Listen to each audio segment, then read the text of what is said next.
나는 너희를 치료하는 여호와임이라.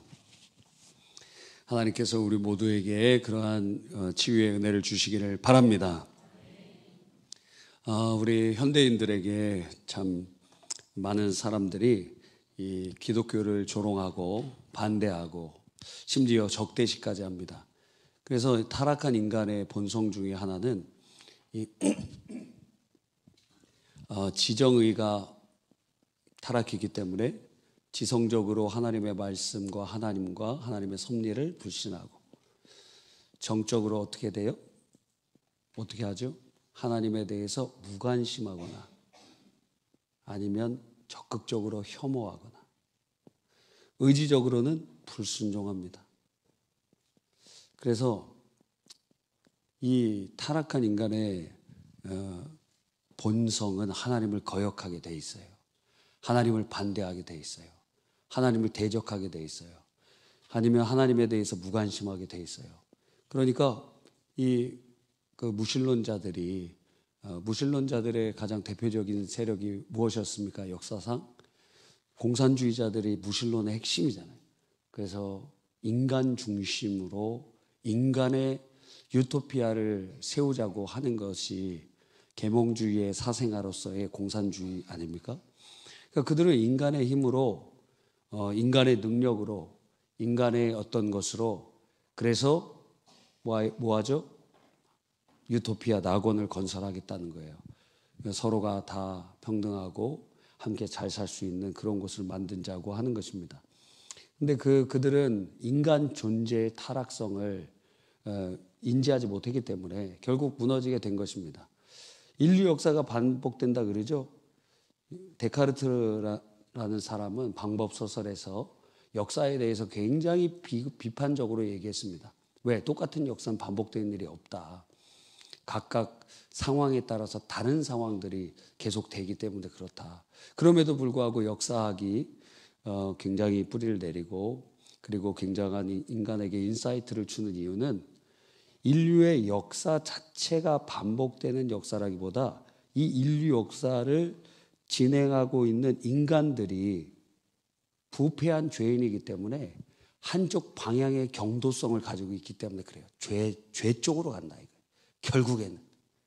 그러니까 그 죄인의 본성을 가지고 있기 때문에 인류 역사는 그렇게 반복되고 경도되게 됩니다. 그래서 이제 두려운 게 있죠. AI가 이 모든 자료들이 어디로부터 인풋됩니까? 인간의 자료들이 인풋되는데, 인간은 타락한 존재이기 때문에 AI도 필연적으로 하나님을 대적하는 방향으로, 그리고 성도들과 교회를 박해하는 어떤 수단으로 될 확률이 상당히 높습니다. 예. 왜? 그 인간으로부터 만들어지고 그렇게 되는 부분들이고 학습되고 하기 때문에 그래요. 자, 그래서 이 세상 사람들은 기본적으로 하나님에 대해서 믿지 않고, 하나님의 말씀에 대해서 믿지 않고, 하나님의 선한 섭리에 대해서 믿지 않고, 하나님에 대해서 무관심하거나 혐오하고, 그리고 하나님에 대해서 불순종하기 때문에, 그래서 기독교회는 이들에게는 아주 불합리하게 보이고 아주 받아들일 수 없는 어떤 것으로 여겨집니다. 특별히 지금 현대를 살아가고 있는 우리들에게 이 세상 사람들은 기독교회를 여러 가지들로 비판할 수가 있어요. 첫 번째로 현대인들이 가장 받아들이기 힘든 개념이 무엇입니까? 죄인이라는 거. 죄인. 인간이 어떻게 죄인이냐, 이거 죄인. 우리가 무슨 죄를 가지고 태어나느냐. 그래서 죄인이라는 것을 아주 극렬히 싫어해요. 극렬히 반대해요. 내가 무슨 잘못을 했냐, 내가 살인을 범했느냐, 사기를 쳤느냐, 누굴 때리기를 했느냐. 여러분도 예수님 믿기 전에는 기본적으로 그런 생각을 갖고 있는 경우들이 많이 있었어요. 그래서 이 세상에서 제일 듣기 싫어하는 말이 당신 죄인이라는 거예요. 그런데 이 자기가 죄인임을 인식하지 못하면 구원자가 필요가 없어요. 그러니까 성령이 오셔서 거듭나게 하시면 자기가 죄인임을 깨닫게 해주세요.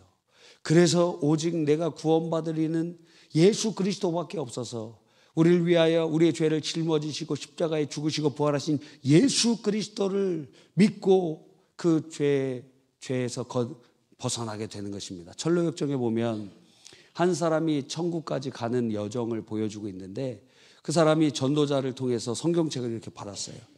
성경책을 읽다 보니까 자기의 등 뒤에 뭐가 있는 것이 느껴져요? 이만한 짐이 있는 것이 느껴져요. 근데 시간이 지나고 성경책을 더 읽으면 읽을수록 이게 점점 커지네. 점점 커지는 거예요. 원래 하나도 안 보였는데 말입니다. 그래서 이 문제를 해결하려고 시내산에 가요. 근데 시내산에 갔는데 그걸 해결하지 못하는데 어느 곳에 가니까 십자가에 가니까 그 무거운 죄짐들이 다 내려지고 자유하게 되는 그러한 역사가 일어나게 되는 것입니다. 그러니까 교회에서 당신 죄인입니다 이렇게 얘기하니 교회가 싫고 복음이 싫은 거예요. 두 번째, 이 현대인들은 무엇을 받아들일 수 없습니까? 절대 진리라는 것을 받아들일 수 없어요. 절대 진리.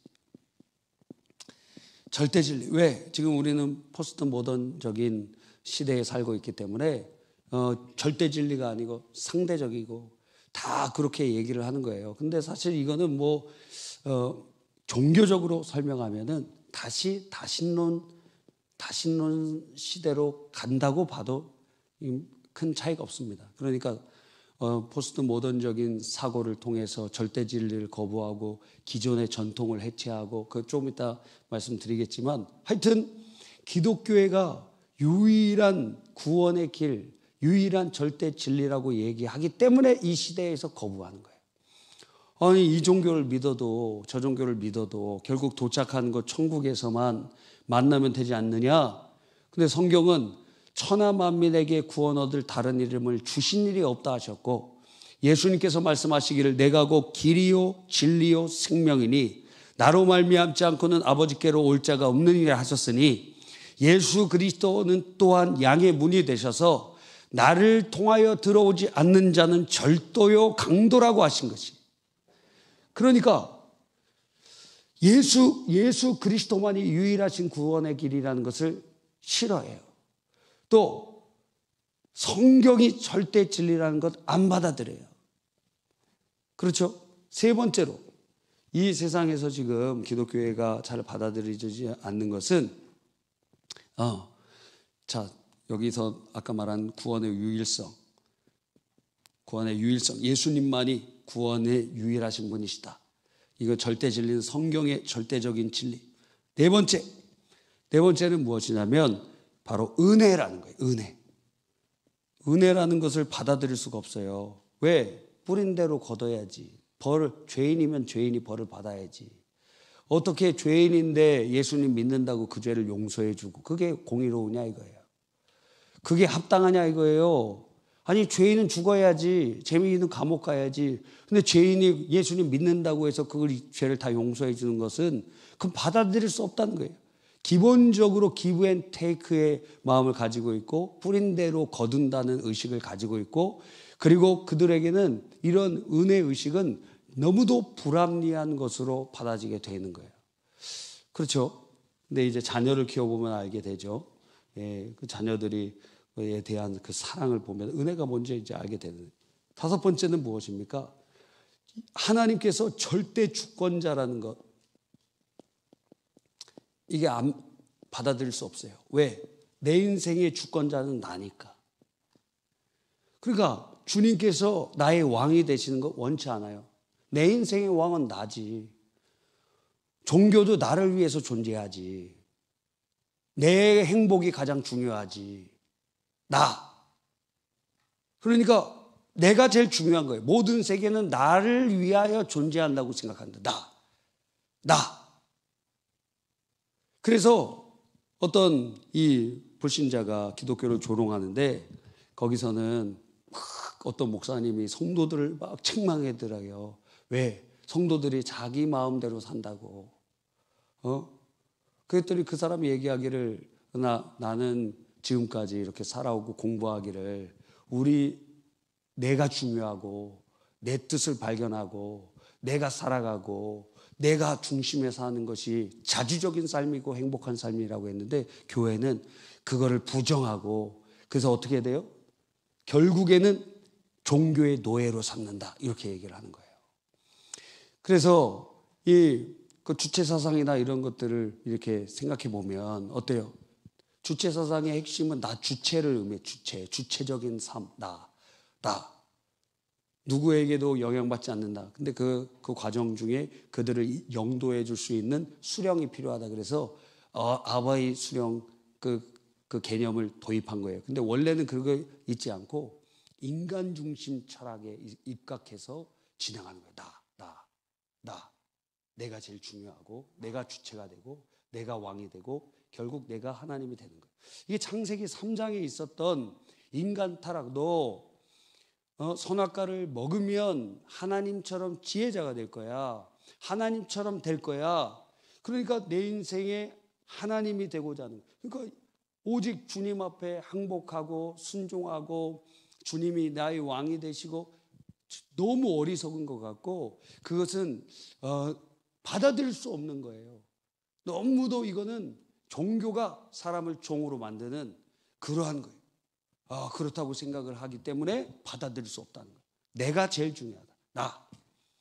그러니까 교회 안에서도 이 은혜를 덜 받으면 이 나 의식이, 우리는 어떻게 돼요? 옛사람은 죽고 이제 예수님과 부활한 새로운 피조물이 돼서 주님 내 안에, 나도 주 안에 있는 상태가 되어서 주님 뜻이 내 뜻되고 내 뜻이 주님 뜻되고, 그렇게 하나님 나라를 살아가는 백성들이 됐는데, 근데 그게 아니고 하나님과 나가 분리되고 내 마음대로 살아가는 사람들은, 이런 사람들은 결국에는 하나님께 순복할 수 없게 되는 거예요.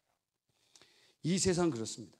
그 다음에 마지막으로 또 해놓을 수 있는 게 무엇입니까? 이 세상에서, 이 세상은 과학주의예요. 그래서 이 과학주의라 그랬어요. 과학이라고 안 하고 과학주의. 이게 이데올로기가 되어버린 거예요. 어떠한 그 사고의 어떤 딱딱한 틀이 되어버렸고 세계관 자체가 되어버린 거예요. 과학주의가. 그러니까 과학과 비과학을 구분하고, 그리고 그러니까 비과학적인 것은 신화화시키는 거예요. 거짓이고 만들어낸 무엇이라고 얘기를 하는 거예요. 그러니까 과학주의를 가지고 종교를 판단하고, 과학주의를 가지고 성경을 판단하고, 과학주의를 가지고 하나님을 판단하고, 과학주의를 가지고 신앙생활을 판단하니 그건 전부 비과학적인 것이요, 그것은 전부 신화적인 것이니 그것은 헛된 것이요, 망상이요, 만들어낸 것이요, 그렇게 얘기하는 거예요, 과학주의가. 근데 여러분이 과학사를 잘 연구해 보면 아시겠지만, 과학이라는 것은 도대체 무엇으로부터 시작이 됩니까? 귀납적 사례들을 수집하면서 원리를 발견하잖아요. 그럼 예외가 발견이 되면 그 이전의 전제는 무너지게 돼 있어요. 뉴턴이 절대 시간과 절대 공간에 대해서 얘기합니다. 근데 이제 20세기 때 상대성 원리가 나타나니까 일반적으로는 절대 시간, 절대 공간이 있는 것처럼 보이지만 실제적으로는 상대적이다 하는 것들이 막 나타나게 되어 있고, 그리고 몇십 년 전까지만 해도 우주는 계속 어떠한 윤회하는 것처럼 계속 어떤 시작도 끝도 없이 반복되는 것이라고 생각했는데, 어느 순간에 빅뱅 이론이 나타나면서 어떤 시작이 있다. 시작으로부터 이 우주가 지금 발산하고 있고 계속 어떤 시작점이 있다. 처음에 과학자들이 받아들이지 않았어요. 이거 너무 성경이랑 비슷하지 않냐. 이건 과학적인 것이 아니다. 그런데 연구를 하고 살펴보기를 하니까 우주의 시작점이 있는 것처럼 느껴지는 거예요.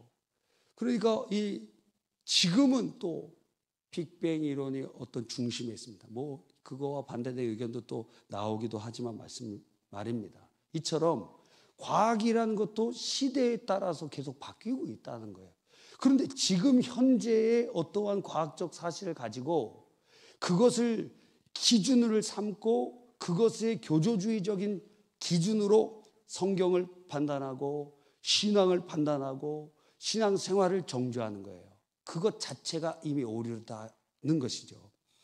여러분, 예전에는 동정녀 수태에 대해서 엄청 사람들이 비아냥거렸습니다.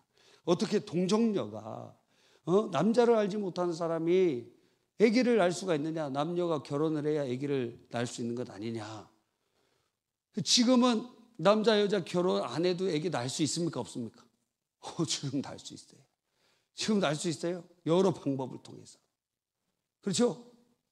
그러니까 또 과학자들이, 저는 이게 참 웃긴 게 무엇이냐면, 진화론자들이 얘기하잖아요. 진화에 대한 가장 핵심은 무엇입니까? 예? 가장 핵심 뭐예요? 우연이요. 이 말은 계획과 목적이 없다는 거예요. 계획도 없고 목적도 없어. 우연이다. 그리고 이런 우연성이 아주 오랜 시간, 예를 들어 1년, 2년이 아니고 1억 년, 10억 년, 100억 년, 이런 식으로 이 우연적인 사건들이 오랜 시간을 거쳐서 어떻게 되느냐? 무기물이, 유기물이 되고, 뭐 아미노산이 되거나 무슨 뭐가 되고, 하여튼 무기물이 유기물이 되고, 유기물이 어떠한 생명체의 근원이 되는 그러한 모습들이 되고, 뭐 세포가 되고 막 그런 식으로 돼서 어떠한 방향으로 만들어져 간다. 그렇게 얘기를 하는 거예요. 그죠? 그런데 만약 그렇다면, 자, 진화된 인간이라고 한다면, 자, 인간이 진화된 존재예요. 그러면 라고 한다면, 근데 그 사람들이 지금 뭘 하고 있습니까? 지금 뭐예요? 생명체를 자기가 만들려고 하잖아요. DNA를 조작하거나, 그리고 합성하거나, 잘라내거나, 그 다음에 조금 시간 지나면 이제는 생화학을 통해서 그 자체, 세포 자체를 만들어낼 거예요. 지금 일본에서 인공피를 만들어냈다고 얼마 전에 나왔잖아요. 그런 식으로 이제 나중에는 인간들이 어디까지 될 거냐면 생명체를 재조합하고 그것을 만들어내는 수준까지 가게 될 거예요. 영혼을 불어넣을 수는 없지만 생명체를 만들 수 있는 수준까지도 올라갈지 몰라요. 자, 그렇다면 지금도 막 조작하고 막 그러고 있는데, 그러면 그게 우연으로 된 겁니까?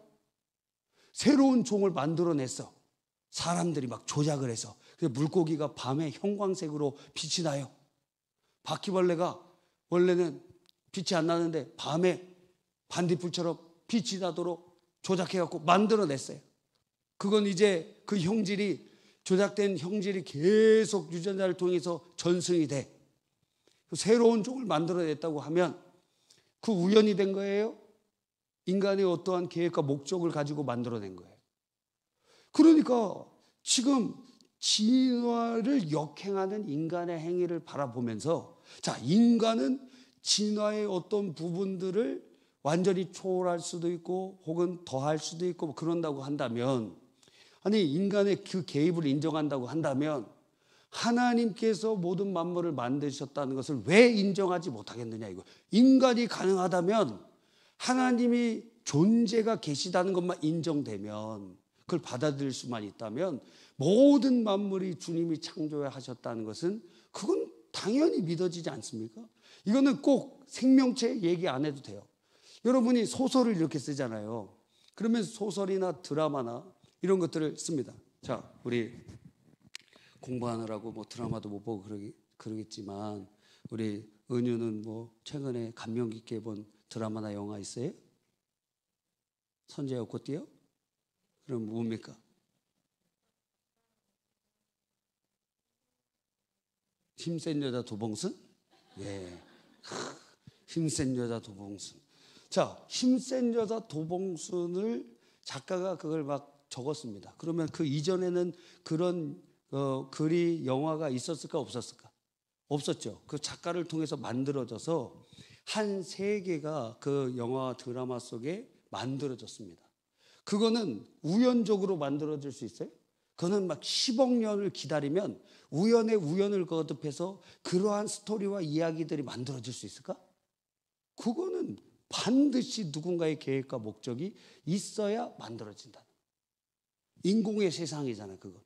영화라는 세상, 또 다른 세상을 지금 영화로 글로 만들어냈잖아요. 그러니까 작가가 있잖아요. 그러니까 성경은 얼마나 답답하면 우리에게 이렇게 얘기합니까? 집마다 지은이가 있으니 천지를 지으시는 이는 하나님이시니라. 그래서 진리의 쐐기를 박다라는 책에 보면 이 진화에 관해서 뭐라고 얘기하냐면, 그 사람이 누가 UCLA 법대 뭐 법 과장도 이렇게 과의 어떤 대표도 되고 했던 그런 교수님인데, 그분들이 이 진화론과 이 내용들을 이렇게 보면 과학적인 사실과 사실, 사실과 사실 이렇게 있어. 그럼 요 중간을 연결해 줄 확실한 증거가 있어야 되거든. 근데 이 증거가 자기가 보기에는 마치 지금 과학자들이 하는 그런 레토릭이나 이론이 뭐냐면, 변호사들이 판사에게 그렇게 자기의 클라이언트가 무죄를 받기 위해서 그렇게 얘기하는 팩트 없이, 증거 없이 논리적인 구성과 그러한 내용으로 놓는 것과 같다. 그거를 자기가 이제 법 출신 박사니까 그 얘기를 한 거예요. 그러니까 아무리 이렇게 봐도 지금 중간중간에 너무 빠져 있는 부분이 많이 있는데, 그런데 이거를 어떻게 그냥 요 사실 하나, 요 사실 하나, 요 사실 하나, 여기 이 사이를 자기 생각으로 과학적인 이론으로 다 채워놓는 거예요. 그거는 변호사가 판사를 속이려고 하는 것과 같다 이거예요. 그래서 그렇게 이제 쓴 책을 대학교 때 읽어본 적이 있습니다. 진리의 쐐기를 박다. 지금 뭐 나오는지 안 나오는지 모르지만 하여튼 UCLA 출신 그 박사가 그런 책을 쓴 것을 보게 됩니다. 그러니까 여러분이 살고 있는 이 세상은 이러한 일들이 계속되고, 그리고 하나님을 대적하는 것들로 가득 차 있는 그러한 세상에서 우리가 살아가고 있는 것입니다. 자, 우리는 이러한 상황 가운데 처해 있어서 기독교가 굉장히 받아들여지기 어려운 기본 전제의 세상을 가지고 있다는 거예요. 이런 여러 가지, 이거 말고도 많이 있지 않겠어요? 그러니까 사람들이 기독교에게 호의적이지 않는 세팅이라는 거예요. 예전에는 처음 기독교가 들어왔을 때는 호의적으로 받아들이는 사람들도 있었어요. 박해하는 사람이 훨씬 많았지만, 왜냐하면 새로운 시대, 지금 유교적인 시대가 조선으로 이제 끝나가고 새로운 시대에 새로운 우리들을 이끌어줄 어떠한 그러한 부분으로 기독교를 받아들이는 사람들이 있었어요. 그래서 독립운동가 중에서도 기독교인이 많았던 이유 중에 하나는 진짜 예수님을 믿어서 그렇다기보다, 왜 제가 이런 얘기를 하냐면, 길선주 목사님도 33인에 들어가거든. 예? 길선주 목사님이 쓴 책에 보니까, 그 설교문에 보니까 자기가 이제 처음에 예수님을 믿게 된 동기가 진짜 믿음이 있어서 믿어진 게 아니라 새로운 시대에 지금 이렇게 혼란하고 이런 때 뭔가 의지하고 새로운 도약점이 필요해서 그렇게 그 기독교를 받아들였는데, 나중에는 어떻게 돼요? 진짜 예수님 믿게 된 거예요. 그래서 잘 살펴봐야 돼요. 초기에 우리나라 막 레토릭이 많잖아요. 초기에 우리가 뭐 기독교인이 적었지만 기독교인들이 한국에 어떤 선도적인 역할을 하고 독립운동에도 참여하고 막 그래요. 근데 그 엄밀히 살펴볼 측면이 있어요. 진짜 믿음으로 한 거냐, 진짜 신앙이 있어서 한 거냐, 아니면 새로운 시대의 새로운 이데올로기. 왜? 그 반대점에는 사회주의가 있었거든요. 그래서 독립운동 계열도 두 가지가 있는 거예요. 두 가지가 넘게 있는 거예요. 기독교 베이스에서 독립운동하는 사람들도 있었고, 그리고 사회주의나 공산주의 베이스에서도 할 수 있었어요. 유사한 점은 무엇이죠? 새로운 사상이라는 거예요. 새로운. 그들에게 어떤 새로운 도약점을 줄 수 있는 그런 부분이었다는 거예요. 그러니까 그 엄밀히 따져보면 김서주 목사님 성경 이게 보니까 그게 깨달아지더라. 아, 이들이 기독교회를 진짜 예수 그리스도를 믿어서 진짜 주님 뜻대로 살려고 그렇게 했느냐 안 했느냐, 그거는 엄밀히 따져봐야 되는데, 그런데 한국 교회가 그렇게 어떠한 부분에서 이탈되지 않고 참된 복음으로 돌아올 수 있었던 그러한 계기가 1907년의 평양대부흥운동이었고, 그 1907년의 평양대부흥운동이 한국교회의 초석이 되었어요. 그래서 이제 복음적인 교회가 세워질 수 있는 그러한 기반이 되었다고 할 수 있습니다. 많이 졸리신 것 같아서 옆에 있는 분과 인사 나눠보겠습니다. 사랑합니다. 존경합니다. 승리합시다. 네, 좀 적어 놓으셔도 됩니다. 적어 놓으셔서 좀 여러분이 생각해보고 묵상해보고 좀 자료를 찾아보고 그러면 더 좋을 수 있어요. 자, 이런 기본적으로 기독교회가 이 시대에서는 잘 받아들여지지 않고 구식의 것이 이미 된 것입니다. 1900년도 초에는 신식의 것이었는데 지금 2000년대 지금 우리가 살고 있는 이 시대에는 구식이고, 그리고 이 시대와는 맞지 않는 어떠한 것이 되어버린 거예요. 그러니까 여러분의 어떠한 부분들을 주장하는 것들은 이 시대와 이제는 점점 충돌되게 되고 맞지 않는 것이 되어버립니다. 어리석어 보이는 것처럼 보이고 그렇게 되는 것이죠. 그런데 우리가 진리 안에 있으면, 진리는 생명이 있기 때문에, 자, 씨앗을 땅에다 뿌립니다. 심어 놓으면 어떻게 되죠? 생명이 있으면 싹이 나고 결국에 열매 맺게 돼 있어요. 세상이 어떻든지 간에 우리가 가지고 있는 것이 진짜면, 진짜 복음이 생명이라면 반드시 주님의 역사가 일어나고 생명의 역사, 구원의 역사, 은혜의 역사, 열매가 맺혀지게 된다라는 거예요. 그걸로 열매로 알지라 하셨잖아요. 그러니까 그런데 한국 교회를 우리가 이렇게 살펴볼 때 어떻게 돼요? 열매를 잃어버리고 싹을 잃어버린 것처럼 보여요. 그러면 진리가 잘못됐는가? 진리가 잘못됐는가? 아니, 진리는 진짜 있어서 참 진리대로 살아가는 곳에서는 지금도 변화와 열매와 구원과 은혜가 일어나요. 근데 왜 대부분의 많은 곳에서는 하나님의 그러한 역사들이 나타나지 않고 왜 이렇게 변질되고 타락하고 망해가고 있는가? 그 몇 가지 이유를 우리가 살펴보려고 하는 거예요. 이거 왜 지금 장황하게 설명하냐면 마지막 부분에 이 우리가 신유와 연관이 있기 때문에 말씀드리는 것입니다. 첫 번째, 왜 교회가 힘을 잃어버리고 세상의 조롱거리가 되어가는가?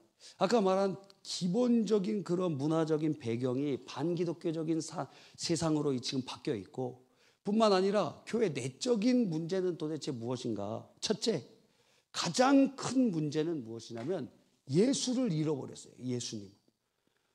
교회는 예수님이 중심이 돼야 되는데, 예수님이 나의 주 나의 하나님으로 영접되고 예수 그리스도를 믿고 예수 그리스도를 통하여 하나님 아버지께로 나아가고 예수 그리스도의 십자가 부활의 복음이 증거돼야 되지 않겠어요?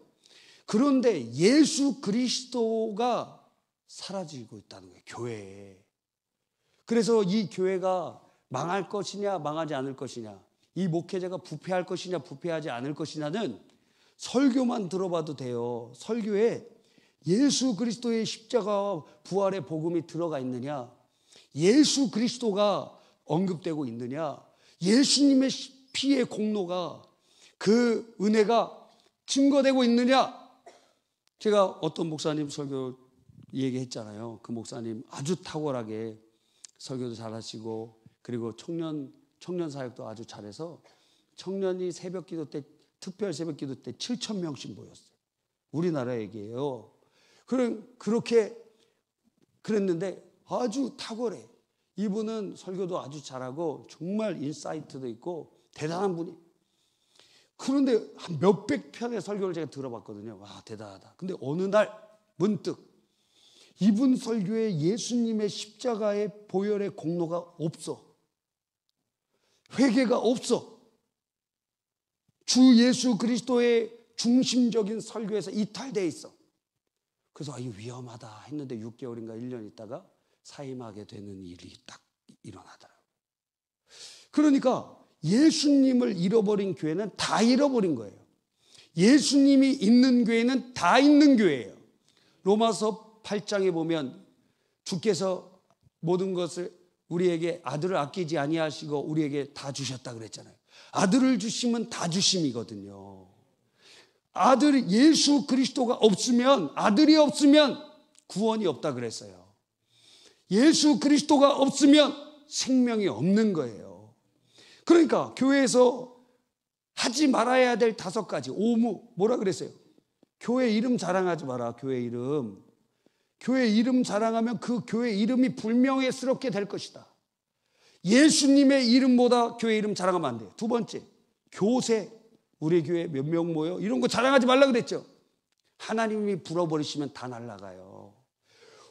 불어버리시면 다 날아가. 몇만 명이 모이든 몇십만 명이 모이든 예수님 따르던 사람들 다 어디 갔습니까? 수만 명이 밟힐 정도로 누가복음에 보면 모였다 그랬는데 다 날아갔어. 다 날아가. 3번째, 교회 건물. 교회 건물 이거 자랑하면 이단에 팔려요. 주님보다 더 언급되면 안 돼. 4번째, 교회 프로그램. 네? 뭐 우리 교회 제자 훈련, 뭐 우리 교회 뭐 그런 거 자랑하지 마세요. 그건 도구일 뿐이에요. 5번째, 담임 목사 자랑하면 안 돼요. 여러분, 목사님 미워하거나 교체하고 싶다. 그럼 어떻게 하면 돼요? 목사님 막 자랑하면 돼. 야, 우리 교회야, 막 우리 목사님 대단해, 막 새로운 말씀을 막 전하죠. 아니, 성경이 똑같은데 새로운 말을 전하면 이단이지. 여러분이 개척교회를 가거나 큰 교회를 가거나 10,000명 모이는 가거나 10만 명 모이는 교회를 가거나 10명 모이는 교회를 가거나 똑같은 말을 해야지. 같은 성경을 하는데. 근데 야, 우리 교회는 아주 말씀이 막 새로운 말씀이 있어. 이단이야. 똑같은 말을 해야지.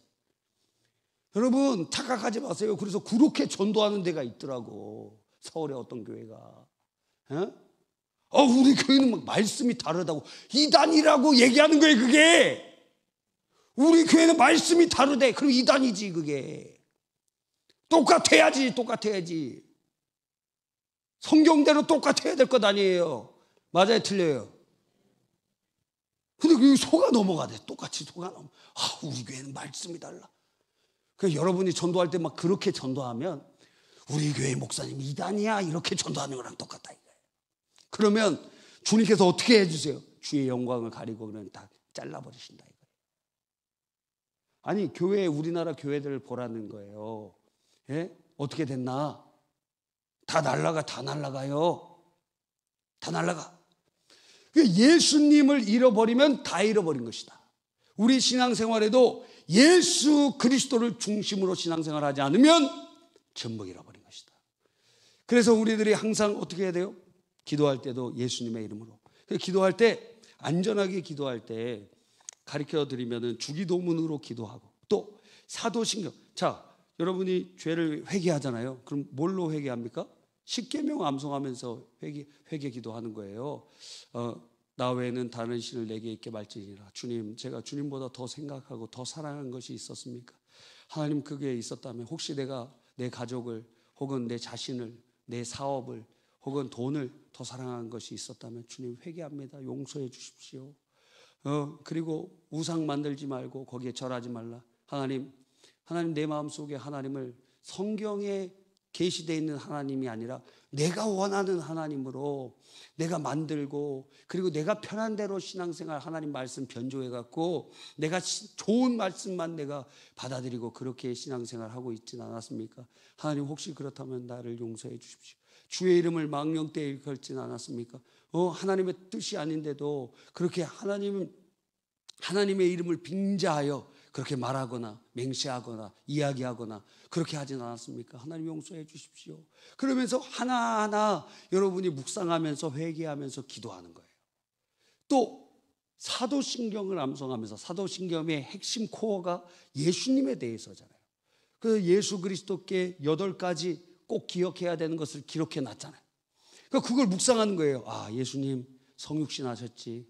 왜 나를 위해 이 땅에 찾아오셨지. 시간을 뚫고 공간을 뚫고 나를 구원하시기 위하여 죄 없으신 그분이 종의 형체를 빌어 이 땅에 오셨구나. 너무 감사하다. 어떻게 이런 말도 안 되는 일이 일어날 수 있을까. 사랑하셔서 오셨구나. 주님이 고난 가운데 사셨구나. 주님 고난 받으심으로 우리를 회복하시고 복 주시기 위함이구나. 주님 죽으시고 나를 살리시는구나. 그러면서 주님의 그 은혜들을 묵상하는 거예요. 그래서 항상, 그래서 예수 그리스도가 빠지면 실패한 거예요. 설교에도 예수 그리스도가 빠지면 실패한 거예요. 찬송 중에도 예수 그리스도가 빠지면 실패한 거예요. 복음을 증거하는데도 예수 그리스도가 빠지면, 우리 교회 한번 와봐. 그럼 복음 아니지. 우리 목사님 설교 한번 들어봐. 복음 아니지. 우리 교회에 얼마나 많이 모인 줄 알아? 복음 아니지. 예수 그리스도에 대해서 얘기하라 이거예요. 예수 그리스도. 이게 사라지면 교회는 망한다는 거예요. 생명을 잃어버린다는 거예요. 신앙은 무너진다는 거예요. 예수 그리스도가 있어야 된다는 거예요. 할렐루야. 두 번째로 우리가 기억해야 되는 것은, 왜 교회가 이렇게 힘을 상실했는가? 형제 사랑을 잃어버렸어요. 형제 사랑. 자, 우리 방송실 지금 1초 만에 찾아주시면 방송실이 찾은 거를 낭독자가 읽으시면 됩니다. 요한일서 4장 2절. 요한일서 4장 2절. 누구든지 하나님을 사랑하노라 하고 그 형제를 미워하면 이는 거짓말하는 자니 보는 바 그 형제를 사랑하지 아니하는 자는 보지 못하는 바 하나님을 사랑할 수 없느니라. 그러니까 형제를 사랑하지 못하는 사람은 주님 어떻게 해요? 주님을 사랑하지 못하게 된다. 주님 사랑하지 못하는 사람이다. 자, 요한복음 13장 35절. 자, 읽어주세요. 요한복음 13장 35절. 너희가 서로 사랑하면 이로써 모든 사람이 너희가 내 제자인 줄 알리라. 여러분이 서로 사랑할 때 예수님의 제자임이 드러난다는 거예요. 그럼 여러분이 분쟁할 때 여러분은 예수님의 제자가 아니라고 드러난다는 거예요. 그러니까 복음을 증거하면서 서로 싸워. 그래요. 다퉈요. 그러면 전도 안 돼요. 절대 안 돼요.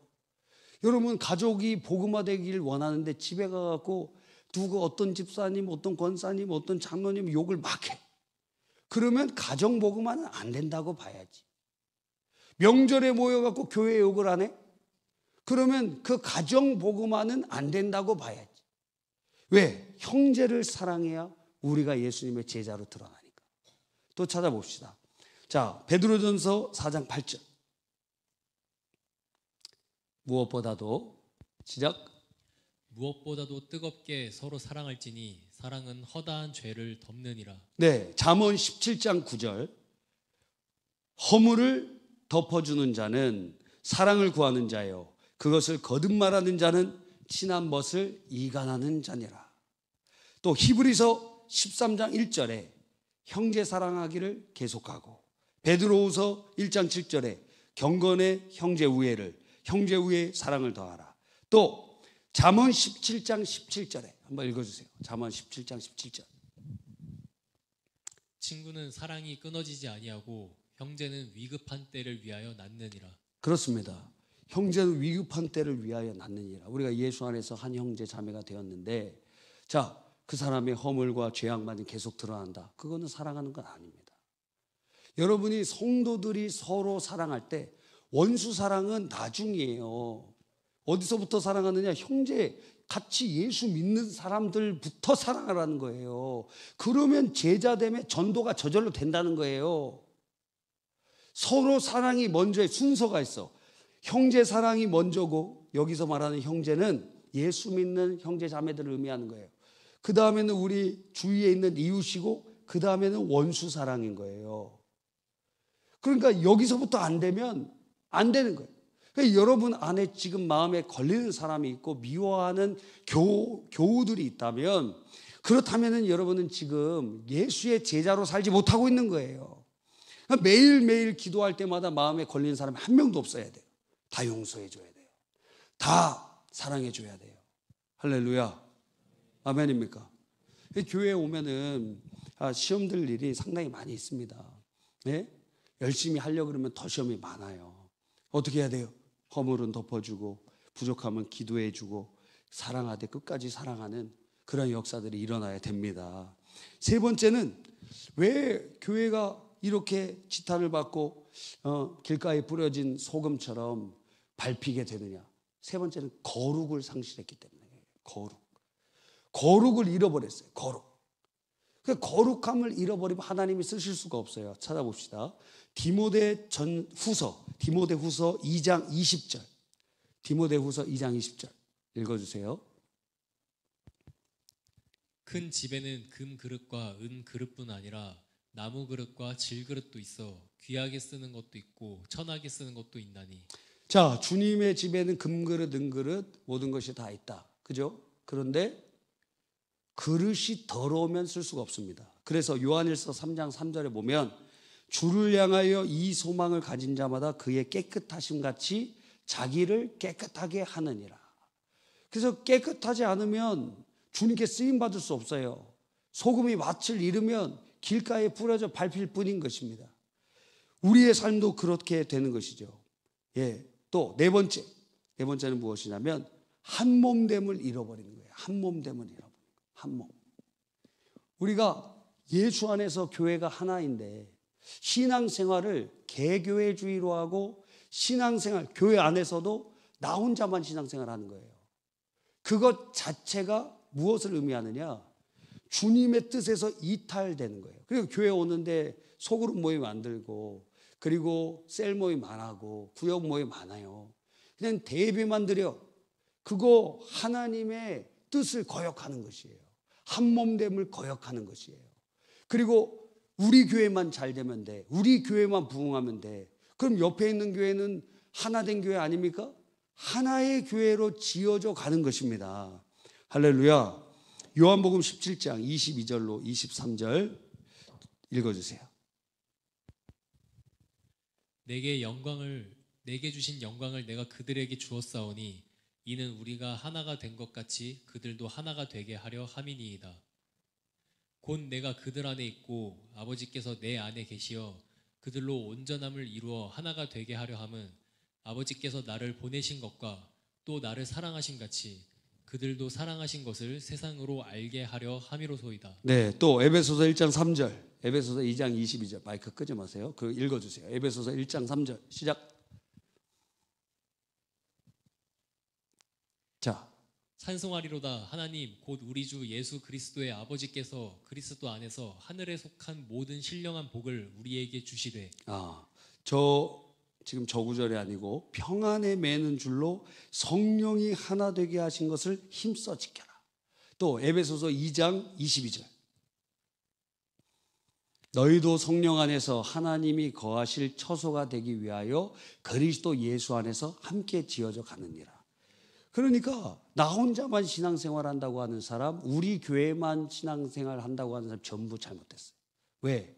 주님은 하나의 교회를 만들어 가기 때문에. 하나의 교회예요. 지금 하나의 교회라는 거예요. 우리 교회만 잘 되면 돼요? 옆에 교회는 안 되면 우리 교회만 부흥되면 돼요? 그 이미 잘못된 사상이라는 거예요. 주님은 하나의 교회로 만들어 가기 때문에. 그렇죠? 그래서 에큐메니컬 운동을 하는 거예요. 에큐메니컬. 이 교회 연합 운동인데. 그런데 이 에큐메니컬 자체가 지금 부패했어. 왜?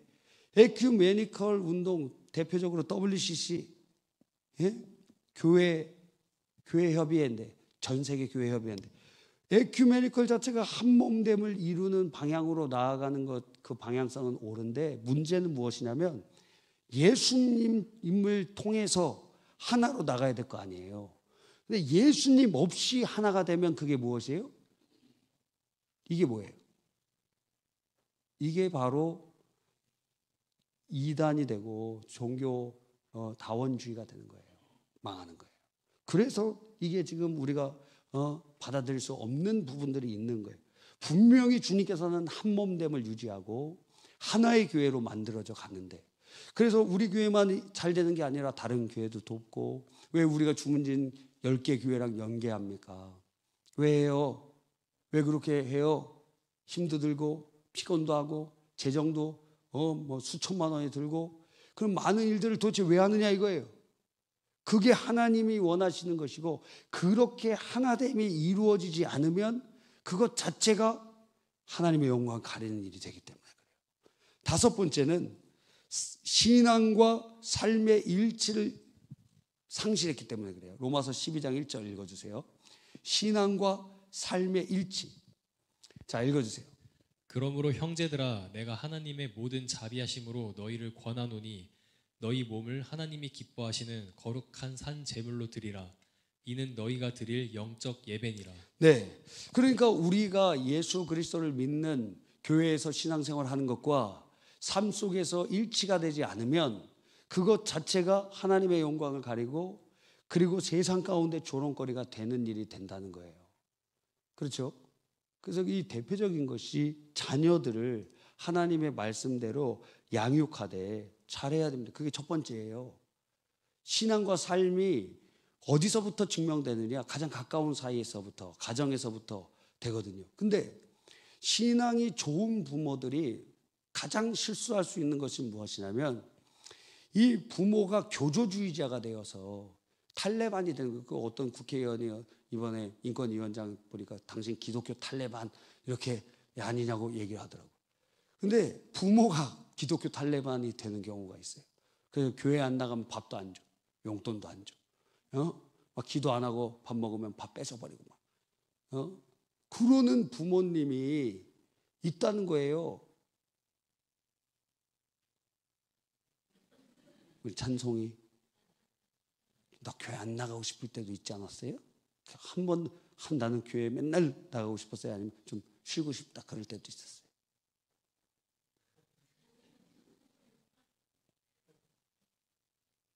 근데 옛날에 저는 만화 보다가 교회 안 가려고 그랬는데 한 대 후려 맞았어요. 아주 후려 맞았다. 예? 부모님이 신앙생활을 잘하면 그렇게 탈레반이 되는 경우들이 상당히 많이 있다. 그러면 걔네들이 이탈해. 예? 그래서 목사의 딸 막 이런 책 쓰고 막 그러는 거예요. 또 반대의 경우도 있어. 아니, 부모가 신앙의 모범을 보여줘야 되는데 어떻게 해요?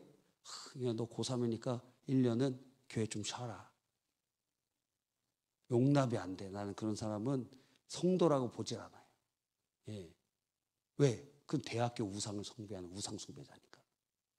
우상 숭배자야, 우상 숭배자. 천국 못 가, 그런 사람들. 대학교를 숭배하고 자신의 어떤 삶의 하나님이 아니라 그 세상의 기준이 더 중요하다고 가르치잖아, 부모가. 그러니까 그 부모는 신자가 아니라고 봐요, 저는. 그래서 막 열받을 때가 있어요. 제가 성도들의 행태를 볼 때 막 화가 날 때, 보통 제가 화를 안 내잖아요. 참잖아, 그죠? 근데 일단 마음에 결정을 하면 돌이키진 않습니다. 그러니까 딱 봅니다. 자세히 이렇게 살펴봐. 이 사람 중직인데 시험 들어. 아니, 중직은 어떤 사람이라 그랬어요? 죽을 때까지 그 위에서 뼈 묻는 사람이라 그랬죠. 그 사람들은 같이 십자가 지는 사람들 아닙니까? 예? 저랑 같이 가는 거예요, 어디까지. 여러분 장례식 제가 치러드린다 그랬잖아. 제가 먼저 죽으면 여러분이 치러주고 같이 가는 거예요. 천국까지 같이 연대해갖고 어디 딴 교회 갈 생각하지 마세요. 제주도 가도 비행기 1시간이면 오니까 오는 거야, 오는 거. 예? 중직은 그런 거예요. 중직은 무슨 얘기인지 아시겠죠? 막 권사 임직 받았는데 저기 어디 동탄으로 이사 갔다고 교회 안 나와. 그러면 권사직도 반납하고 가야지. 왜 딴 교회 가서 또 권사하려고 그래? 무슨 얘기인지 아시겠죠? 교회에서 막 싸웠다고 나 딴 교회 갈래? 여러분, 서약서 제가 다 가지고 있다 그랬잖아요. 교회를 위해 내 몸을 바칩니다. 죽겠다는 거예요. 그게 서약하는 게. 기본 서약을 우리가 하고 거기에 쓰는 거예요. 중직되고 싶은 분들은 반드시 이거 기억해야 돼. 예? 내가 어디 강원도로 가도 온다. 무슨 얘기인지 아시겠죠? 왜? 중직이 됐기 때문에. 일반 성도들은 이명증서를 띄워준다 이거예요. 중직은 와야 돼. 중직은 왜? 기둥이기 때문에. 기둥이 막 움직여. 그러면 무너지죠, 교회가. 아멘입니까? 예, 잘 기억하시기 바랍니다. 여기가 마지막 교회예요, 중직은. 딴 교회 아니에요. 여기가 마지막 교회예요. 나 교회 떠나야지. 막 11월, 12월 되면 막 그런 사람들. 일반 성도는 그런 마음 품을 수 있지만 중직들은 안 된다 이거예요. 중직이 막 시험 들었어. 나 시험 들었어. 나 어떤 집사님 때문에 시험 들었어. 아니, 중직은 시험 든 자를 권면해서 돌이키는 자지. 본인이 시험 들어. 그럼 직분을 내려놔. 직분을 내려놔. 여러분에게 합당하지가 않아. 그거 감당하지도 못하면서. 예? 그러니까 내려놔. 내가 시험 들 것 같으면 내려놔. 안 돼. 그건 여러분에게 가당하지 않은 은사예요. 하나님이 주신 은사인데 직분을 소홀히 하고, 아니 교회에 막 시험이 일어나려고 그래요. 불이 나. 그럼 중직은 어떻게 해야 됩니까? 도망쳐. 먼저 도망치면 어떻게 해? 불을 꺼야지. 예? 불 났어. 그리고 먼저 도망가네. 무슨 얘기인지 아시겠죠? 그때 제가 막 열받아요. 이 중직분들이 시험 들면은 막 화가 나. 기도가 나옵니다. 하나님, 중직은 시험 들면 안 되는데 중직이 시험 들었는데 어떻게 해야 됩니까? 예? 때려서라도 고쳐주십시오. 하나님, 저절로 나면 징계해달라고 기도가 나와요. 이건 안 돼. 이건 징계받아야 돼. 그래서 하나님의 사역을 감당해야 돼요. 근데 물론 제가 그렇게 기도하는 건 아니에요. 예, 여러분, 그렇게 중요하다는 거예요. 또 한 가지가 자녀들의 신앙 지도를 잘못할 때, 강압으로 하거나 아니면 공부하는 것 때문에 너 학원 가야 되니까 교회 안 나와도 돼, 막 이런 식으로, 아니면 교회 예배만 드리고 너 뭐 학원 가, 뭐 이런 식으로 하는 사람들 전부 그 사람 믿음을 믿지 않습니다. 그건 거짓이니까. 그래서 그런 사람들은 믿음이 있다고 보지 않습니다. 그리고 실제로 믿음이 있는데 그렇게 한다? 그러면 용납이 안 돼. 그럼 부모가 아니기 때문에. 신앙에서 인생에 있어서 가장 중요한 시기 때 하나님을 의지하게 만들어야지. 학원 의지하게 만들고 대학교 의지하게 만들고, 그럼 마침내 그것이 그에게 복이 되지 못하게 될 거예요. 그걸 가리키는 거예요 지금. 그렇죠? 그러니까 삶과 신앙의 일치가 사라질 때 세상에 조롱합니다. 마지막 6번째가 오늘 말씀드리려고 하는 거예요. 마지막 6번째가 무엇이냐면 능력을 잃어버렸다는 거예요. 능력을 잃어버렸어. 자, 음식을 맛있게 만들었습니다. 근데 맛이 없네? 모양은 아주 그럴듯해요. 근데 맛이 없어요. 맛이 없어. 그럼 그건 어떻게 하죠? 보통의 경우 그건 계속 먹을 수가 없습니다. 버려야 됩니다. 그죠? 물론 뭐 건강식으로 먹을 수는 있겠지만 맛이 없어요. 교회 안에 능력을 상실했다. 교회가 능력을 상실했다. 그러면 세상의 조롱거리가 되는 거예요. 그래서 자, 사도행전 1장 8절 읽어주세요. 사도행전 1장 8절. 오직 성령이 너에게 임하시면, 읽어주세요. 시작. 오직 성령이 너희에게 임하시면 너희가 권능을 받고 예루살렘과 온 유대와 사마리아와 땅끝까지 이르러 내 증인이 되리라 하시니라. 또 누가복음 10장 19절 읽어주세요.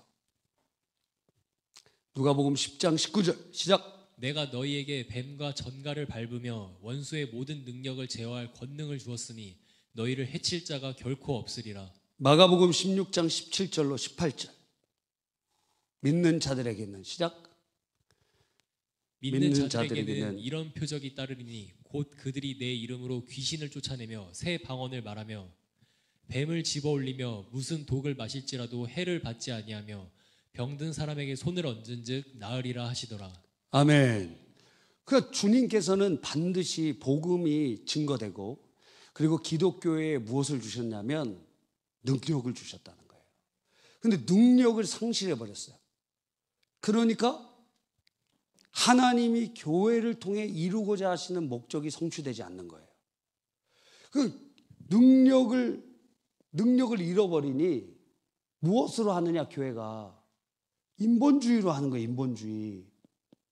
능력 없이 인본주의, 인간적인 어떠한 방법이나 그런 것을 의지하는 거예요. 인간적인 마케팅, 인간적인 어떠한 수단, 인간적인 어떤 도구를 사용하는 거예요. 그거 쓰지 말라는 게 아니에요. 그런데 더 중요한 것이 하나님의 능력의 역사가 나타나야 되는데 그게 없어진다는 거예요. 또 두 번째는, 이 능력이 사라진 두 번째 이유는 하나님의 역사하심의 현재성을 부정해요. 하나님의 나타남이 지금도 일어날 것이라고 믿지 않아. 과거에는 일어났을 수 있어. 그러나 그 예수님 당시에는 있을 수 있어. 그리고 옛날에는 일어날 수 있어. 그러나 지금은 일어나지 않는다는 거예요. 그러니까 하나님의 역사하심의 현재성을 부인하니 능력의 역사가 일어나지 않아요. 왜? 하나님의 역사를 제한하니까.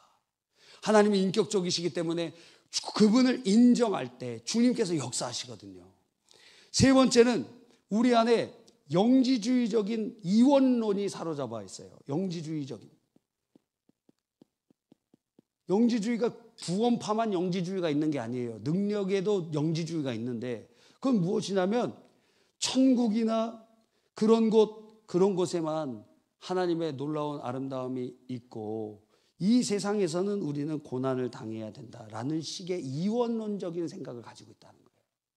지금 여기에 하나님께서 역사하실 현재적인 하나님의 역사를 안 받아들여 이원론적인 사고를 가지고 있다는 거예요. 그럼 하나님 나라는 죽어서만 가는 것이냐? 그래서 복음 딱지 우리가 전도할 때 우리가 이제 천국을 하나님이 예비해 놓으셨다 그랬잖아요.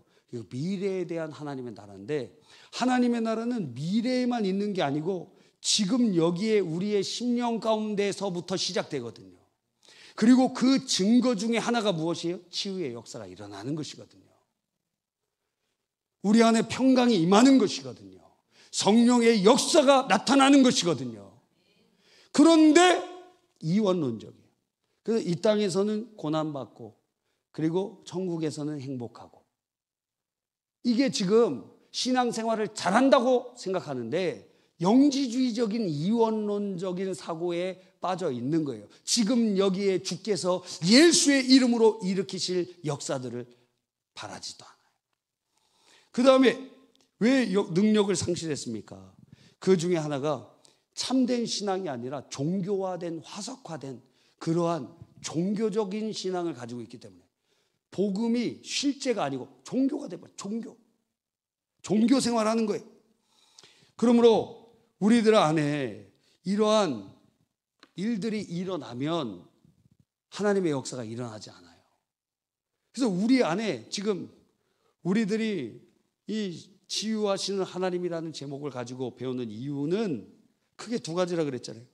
우리가 질병을 치유받는 것과 함께, 그리고 우리를 통해서 누군가가 치유되고 회복되고 복음의 하나님의 실제성이 나타나고 하나님의 나라를 확장하는 도구로 쓰임받기 위해서인 것 아닙니까? 자, 이번 주에도 어떤 성도님이 간증해 주셨어요. 어떤 분이 이제 병원에 몸이 너무 막 깔아앉고 힘들었어요. 그래갖고 보니까 병원에서 조사를 해보니까 갑상선이 지금 막 우들우들한 상태래요. 그래 보니 그 결과적으로 보니까 이제 갑상선 암 바로 직전 단계라는 거예요. 그러니까 몸이 막 이렇게 피곤하고 그런 상태가 계속 되었다는 거예요. 그래서 이제 또 더 큰 병원으로 가봐서 다시 한번 살펴보라고, 그래서 또 다시 이제 살펴보고 이제 결과가 나왔어요. 주문진 선교 가기 전에 그 이제 살펴볼 수 있었어요. 가지 않고, 왜? 만약에 그래서 암이라 그러면은 선교할 때 좀 기분 나쁘잖아. 그죠? 낙심도 되고 그러잖아요. 그래서 어떻게 했냐면 갔다 와서 듣겠다고. 그래서 주문진 선교에 갔다 와서 다시 가보니까 그 의사가 얘기해. 저번에 보니까 우글우글하게 지금 암 전 단계였는데 지금 그게 다 사라졌다고. 참 이상하네요. 그러는 거예요.